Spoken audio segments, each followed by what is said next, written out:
The morning sun bathed Willowbrook Estates in a deceptive calm, its pristine lawns and quiet streets hiding a brewing storm. I'm Lucas Bennett, a 36-year-old journalist, married to Sophia, the county sheriff, who was savoring a rare 2-week vacation. Our home was our sanctuary, a place to unwind after her high-stakes job and my late-night writing sessions. But at 7 a.m., as Sophia sipped coffee in her pajamas, our peace shattered. Charlotte Pierce, the HOA president, materialized like a suburban specter, screaming, "You're under arrest for parking violations." She waved handcuffs at Sophia, her SUV's tire barely 5 centimeters over our shared driveway line. Charlotte dialed 911, claiming she'd caught a dangerous criminal. 4 police cars roared up, but Charlotte didn't know Sophia's badge would turn her power trip into a viral catastrophe, exposing a reign of terror that would spark heated debate. Willowbrook was a polished facade of suburban perfection, but Charlotte, 50, with her pressed khakis and embroidered HOA president shirt, ruled it like a dictator. For years, she'd fined neighbors for absurd infractions, $200 for garbage cans out too long, $150 for wrong door collars. Her husband, Henry, a defeated man in golf polos, hid behind curtains during her tirades. That morning, Sophia had moved her SUV to let me out for groceries, its tire grazing the invisible line. Within seconds, Charlotte appeared, clutching a ruler and clipboard, shrieking, "Violation. HOA Code 7.3.b. Sophia, calm despite her interrupted coffee, said, "I move it." Charlotte blocked her, snarling, "Too late." Third warning. Sophia frowned. "We've never spoken about parking." Charlotte's face purpled. "I've got photos, Rodriguez. Months of evidence." Henry peeked out, mouthing sorry, as neighbor Clara Evans, walking her beagle, shook her head. Clara later told me Charlotte had arrested 3 others, the Lees for trash cans, the Packers for door paint, Mrs. Kim for chalk drawings. But her fixation on us felt personal. Sophia jotted notes in a pocket notebook, her sheriff's instinct kicking in. "Why us?" I asked later. She showed me prior entry Charlotte's unrecorded complaints about our mailbox, hose, even doorbell volume. "She's building a case," Sophia said. Clara dropped a bombshell. Charlotte had wanted our house for her brother, outbid by our cash offer. "She's been plotting since we moved in," Clara whispered. Charlotte's campaign escalated. At 5 a.m. the next day, orange traffic cones blocked our driveway, a sign reading HOA restricted. Charlotte filmed me moving them, yelling, "You're stealing HOA property." By noon, she'd slapped neon violation stickers on our windows, "Grass too long, mailbox tilted." At 11 p.m., a loudspeaker blared, "Criminals at 4278. Stay vigilant," hourly until 3 a.m., waking the street. Neighbors shouted, "Shut up, Charlotte," but she accused them of aiding criminals.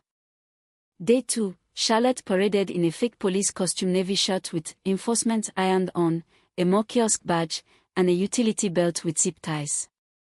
She taped a mock eviction notice to our door, signed Officer C. Pierce, giving us 24 hours to vacate.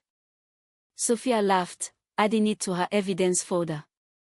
That evening, Charlotte set up a table on our lawn for an emergency HOA meeting, accusing us of threatening property values. 5 neighbors attended, curious. Henry watched from their window, silent. Charlotte unveiled a police belt with handcuffs, declaring, "I protect this neighborhood." The next morning, she staked out our driveway from a lawn chair, leaf streaming to her HOA enforcement group, narrating, "Subject hasn't emerged. Violation zone monitored."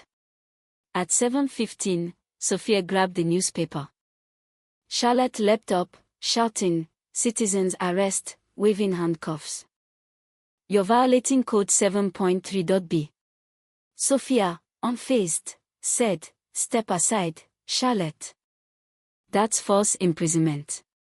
Charlotte dialed 911, screaming, "She's threatening me with a 2-ton weapon," pointing to Sophia's SUV. 4 cruisers arrived, led by Officer Martinez, who recognized Sophia. "Sheriff Bennett," he asked, stunned. "Jennifer had the baby." Sophia replied, sipping coffee. "Boy, 7 pounds 8 ounces." Martinez nodded, officers standing straighter. Charlotte's jaw dropped. "She's lying," she shrieked. Martinez turned. "This is Sheriff Sophia Bennett, my boss." Charlotte's handcuffs clattered to the ground. Neighbors filmed, the Petersons grinning. She tried to arrest the sheriff. "Mrs. Peterson whispered. "Sophia, come," said, "let's see how this plays out." Charlotte ranted, "This is a conspiracy," but the officer's deference to Sophia exposed her delusion. The crowd grew, phones out, capturing her unraveling. Charlotte didn't retreat. Hours later, she filed a complaint against Sophia for abuse of power, hiring a shady lawyer, Peterson, whose ads littered bus stops. She posted online, "Corrupt sheriff terrorizes HOA president," with edited videos omitting her actions. Her 5 loyal board members echoed her, but neighbors mocked her with popcorn emojis. Thursday's HOA meeting was packed, anticipation electric. Charlotte, in a new President Pierce blazer, presented "The Corruption Next Door," a slideshow with blurry photos of Sophia's coffee mug labeled "Weapon" and our driveway measured to millimeters. "She's above the law," Charlotte declared, pointing at Sophia, who sat calmly, taking notes. Sophia stood, laying out evidence, 147 photos Charlotte took, 32 unapproved notices, loudspeaker violations, and a police report of her impersonation. "She tried to arrest me," Sophia said. Neighbor Tom Lee asked, "When did we vote for her enforcement powers?" Another questioned her handcuffs. Henry entered, handing Sophia a USB. "My wife planned to drive you out," he said. Garage footage, with audio. Charlotte screamed, "Richard, stop," but the room turned. The vote to remove Charlotte was 26 to 24, her loyalists clinging to her. "I am the law," she bellowed, vowing to sue everyone. But Sophia's evidence backed by Henry's footage shifted the tide. The next day, Internal Affairs cleared Sophia but uncovered Charlotte's history: 23 false 911 calls, 47 fake reports, a prior HOA ban for harassing neighbors. The DA charged her with impersonation, false reporting, and attempted false imprisonment. At 3 a.m., Charlotte escalated, her minivan flashing fake police lights, a siren blaring from a rigged speaker. In a full costume, badges, duty belt, aviators, she megaphoned, "Exit your home. You're under arrest for treason." Sophia, in bunny slippers, faced her, badge clipped to her robe. "Go home, Charlotte." Charlotte sprayed black paint from a modified water gun, hitting Sophia's robe. "That's assault," Sophia said, calling dispatch. 6 units arrived, officers ordering Charlotte to drop the weapon. She collapsed, sobbing, "I'm the real police," as they cuffed her. Henry, watching, announced, "I'm filing for divorce." The HOA voted 50-0 to ban Charlotte for life, neighbors in pajamas under flashlights. She faced 8 charges, including vandalism and brandishing a replica firearm, serving 6 months in jail, 3 years probation, and 300 hours under Sophia's oversight. Her house sold cheap to civil rights lawyers, who sued her for past harassments. Willowbrook threw a barbecue, Sophia grilling, Henry free with a new partner.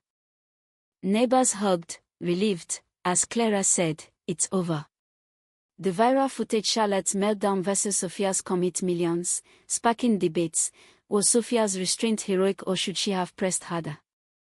Some called Charlotte a victim of mental illness, others a tyrant exposed. Sophia parked her SUV freely, tired sometimes over the line, no one daring to complain.